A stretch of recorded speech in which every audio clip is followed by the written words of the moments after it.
नमस्कार, स्वागत है झारखंड की फटाफट ताजा बड़ी खबरों में। पहली बड़ी खबर, झारखंड में जल्द जारी होगा पुलिस कांस्टेबल भर्ती पीईटी एग्जाम के लिए एडमिट कार्ड। जेएसएससी यानी झारखंड कर्मचारी चयन आयोग की ओर से आरक्षी कांस्टेबल पदों पर भर्ती निकाली गई है। इस भर्ती में आवेदन करने वाले अभ्यर्थी को पहले चरण में शारीरिक दक्षता परीक्षण यानी पीईटी में शामिल होना होगा। खबर है कि पीईटी के लिए जल्द ही शेड्यूल की घोषणा झारखंड कर्मचारी चयन आयोग की ओर से कर दी जाएगी। खबरों की माने तो पीईटी से कुछ दिन पूर्व आवेदनकर्ताओं के प्रवेश पत्र भी डाउनलोड के लिए उपलब्ध करवा दिए जाएंगे। खबर है कि अभ्यर्थी प्रवेश पत्र जारी होते ही ऑफिशियल वेबसाइट jssc.nic.in पर जाकर अपना एडमिट कार्ड डाउनलोड कर सकेंगे। 29 अगस्त तक बंगाल की खाड़ी में बनेगा लो प्रेशर का एरिया, झारखंड में होगी बारिश। भारत मौसम विज्ञान विभाग यानी आईएमडी के अनुसार पूर्व मध्य और उत्तरी बंगाल की खाड़ी में 29 अगस्त तक एक नया निम्न दबाव का क्षेत्र बनने की संभावना है। मीडिया की खबरों को माने तो मंगलवार यानी 27 अगस्त को झारखंड के लिए जहां येलो अलर्ट जारी किया गया है। बताया जा रहा है कि इस दिन झारखंड में कहीं कहीं गरज के साथ बारिश भी होगी, साथ ही बिजली गिरने की भी प्रबल संभावना जताई गई है। इतना ही नहीं, उत्तर पूर्वी भागों में कहीं कहीं भारी बारिश भी हो सकती है। बता दें कि खासकर देवघर, धनबाद, दुमका, गोड्डा, जामताड़ा, पाकुड़, साहिबगंज, गिरिडीह में भारी बारिश की संभावना जताई गई है। वहीं झारखंड में अगले 5 दिनों तक अधिकतम तापमान में किसी बड़े बदलाव की संभावना नहीं है। झारखंड के चरही में सड़क दुर्घटना में 5 लोगों की दर्दनाक मौत। झारखंड के चरही थाना इलाके में रविवार की देर शाम को भीषण सड़क हादसा हुआ। खबर है कि झारखंड की राजधानी रांची पटना मुख्य मार्ग के चरही घाटी स्थित सड़क दुर्घटना में 5 मजदूरों की दर्दनाक मौत की खबर है। खबरों की माने तो सड़क दुर्घटना में लगभग आधा दर्जन मजदूर जख्मी बताए जा रहे हैं, जिनको हजारीबाग के शेख भिखारी मेडिकल कॉलेज अस्पताल में इलाज के लिए लाया गया है। बता दें कि झारखंड के मुख्यमंत्री हेमंत सोरेन प्रमंडल स्तरीय कार्यक्रम में मुख्य अतिथि के तौर पर पहुंचे थे। हजारीबाग में आयोजित प्रमंडल स्तरीय कार्यक्रम चीफ मिनिस्टर मैया सम्मान योजना के लिए लगाए गए टेंट को खोलकर मजदूर वापस टाटा नगर लौट रहे थे। हजारीबाग का खतरनाक चरही घाटी स्थित टेंट से लदा ट्रक वाहन पलट गया, जिसमें 4 पहिया 2 गाड़ियां भी टकराई हैं। उनमें बैठे लोग भी घायल बताए जा रहे हैं। SSC CGL tier 1 admit card जारी, 9 सितंबर से होगी परीक्षा। एसएससी यानी कर्मचारी चयन आयोग ने combined graduate level exam CGL 2024 का प्रवेश पत्र जारी कर दिया है। आयोग ने अभी फिलहाल UP, Bihar, north eastern region के उम्मीदवारों के लिए प्रवेश पत्र जारी किए हैं। इसे एसएसई की रीजनल वेबसाइट से डाउनलोड किया जा सकता है। परीक्षा के दिन उम्मीदवारों को अपने साथ प्रिंटेड एडमिट कार्ड और वैध फोटो आईडी लेकर जाना होगा। उम्मीदवारों को परीक्षा केंद्र पर निर्धारित समय से कम 30 मिनट पहले पहुंचना होगा। एसएससी सीजीएल 2024 की टियर 1 परीक्षा 9 सितंबर से 26 सितंबर तक देश के विभिन्न राज्यों में आयोजित की जाएंगी। परीक्षा में general intelligence and reasoning, general awareness, quantitative aptitude और इंग्लिश कॉम्प्रिहेंशन जैसे विषयों से प्रश्न पूछे जाएंगे। प्रत्येक सेक्शन में 25 प्रश्न होंगे। प्रत्येक सेक्शन के लिए अधिकतम 50 अंक होंगे। आपकी शिकायतों को अब 21 दिनों में निपटाएगी सरकार। देश के नागरिकों की शिकायतों का निस्तारण 21 दिनों के भीतर करना होगा। सरकारी विभागों को प्रधानमंत्री नरेंद्र मोदी के आदेश के बाद यह निर्देश जारी किया गया है। पूर्व में सरकारी विभागों को शिकायतों के निस्तारण के लिए 60 दिनों का समय निर्धारित था। सभी मंत्रालयों के सचिवों ने संबंधित विभागों और एचओडी को आदेश भेज दिया गया है। जन शिकायत समाधान के लिए 2020 में केंद्र सरकार ने समय सीमा घटाकर 45 दिन और 2022 में 30 दिन कर दी। 21 दिन की नई समय सीमा के साथ अब समय सीमा 10 साल पहले की तुलना में लगभग 1/3 रह गई है। केंद्रीकृत लोक शिकायत निवारण और निगरानी प्रणाली पर सरकार को हर साल 30 लाख से अधिक जन शिकायतें प्राप्त होती हैं।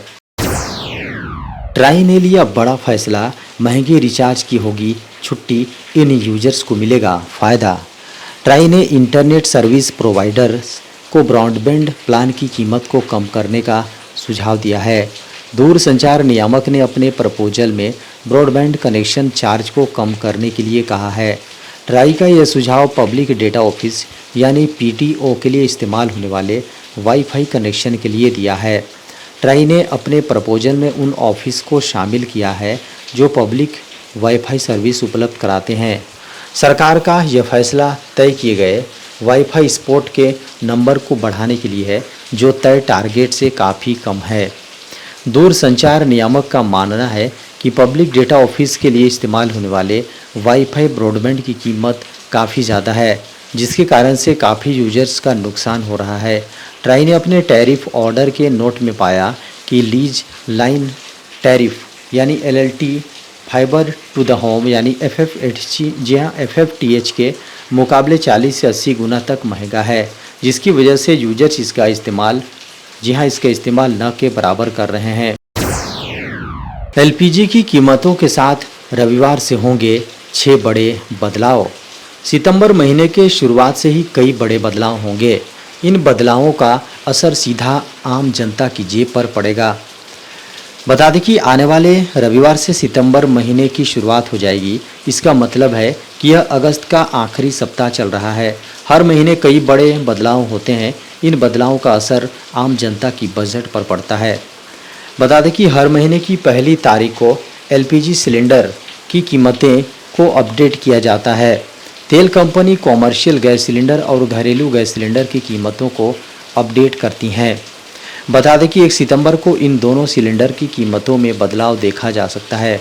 अगस्त में ऑयल मार्केटिंग कंपनियों ने घरेलू सिलेंडर के दाम को स्थिर रखा और कॉमर्शियल सिलेंडर के दाम में 8.5 रुपये की वृद्धि की थी। मोदी सरकार का ऐलान, रेलवे के 8 लाख कर्मचारियों समेत 23 लाख केंद्रीय कर्मचारियों को मिलेगा यूपीएस का लाभ। केंद्र की मोदी सरकार ने 24 अगस्त को सरकारी कर्मचारियों को यूनिफाइड पेंशन स्कीम के तहत सरकारी कर्मचारियों को पेंशन देने का ऐलान किया। यूपीएस को लेकर एआईआरएफ के महासचिव और जेसीएम सचिव शिव गोपाल मिश्रा ने कहा है कि इसको लेकर शिव गोपाल मिश्रा ने कहा, सिर्फ रेल कर्मचारियों को ही नहीं बल्कि 23 केंद्रीय कर्मचारियों को यूपीएस का, जी हाँ 23 लाख केंद्रीय कर्मचारियों को यूपीएस का लाभ मिलेगा। इसमें 8 लाख रेल कर्मचारी भी शामिल हैं। पुरानी पेंशन योजना और नई पेंशन योजना में मूल अंतर ये है कि ओपीएस नॉन कॉन्ट्रीब्यूटरी थी और एनपीएस कॉन्ट्रीब्यूटरी है। इसमें 10% कर्मचारी का भी कटेगा। ये पहले भी कटता था, लेकिन वो ब्याज के साथ रिटर्न हो जाता था। पुरानी पेंशन योजना और नई पेंशन योजना में मूल अंतर यही है। उन्होंने आगे कहा कि सरकार ने नीति बदली है और जिस तरीके से नीति बदली है उससे तमाम लोगों को संतोष है कि कम से कम उनको रिटायरमेंट के समय पैसे मांगने के लिए मजबूर नहीं होंगे और किसी के सामने हाथ नहीं फैलाना पड़ेगा। पेंशन के जरिए वो अपना गुजारा कर लेंगे। आईएमडी ने किया अलर्ट, बारिश को लेकर 2 दिनों तक जरा रहें संभल कर। बंगाल की खाड़ी में इन दिनों कुछ गड़बड़ियां चल रही हैं। कुछ दिनों पहले ही बंगाल की खाड़ी में साइक्लोनिक सर्कुलेशन बनने से कम दबाव का क्षेत्र बन गया था। बता दें कि इसके कारण ओडिशा के साथ ही पश्चिम बंगाल में भी भारी से बेहद भारी बारिश दर्ज की गई थी। खबर है कि पूर्वोत्तर के राज्यों में भी तेज बारिश हुई थी। बिहार से लेकर झारखंड तक पर इसका सीधा असर पड़ा था। अब एक बार फिर से बंगाल की खाड़ी में चक्रवाती तूफान जैसी स्थिति बन रही है। भारतीय मौसम विज्ञान विभाग यानी आईएमडी ने साइक्लोन जैसे हालात को देखते हुए अलर्ट जारी कर दिया है।